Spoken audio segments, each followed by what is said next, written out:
আজকে ছিল আমাদের একটা গৃহপ্রবেশের নেমন্তন্ন, আমাদেরই খুব কাছের একজন মানুষের, একজন কাকিমার আর কি। তো সেখানেই যাচ্ছি। ওরা নতুন ফ্ল্যাট নিয়েছে নিউ টাউনে।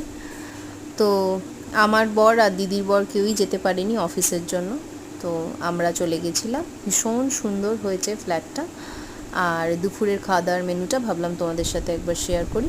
ভীষণ ভালো হয়েছিল খাওয়া দাওয়া।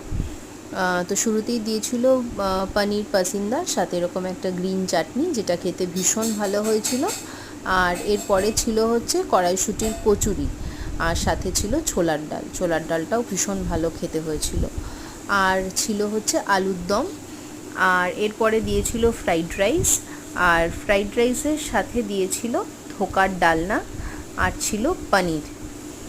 আর তারপরে চাটনি, পাঁপড়, আর মিষ্টির মধ্যে দই, রসগোল্লা, সন্দেশ।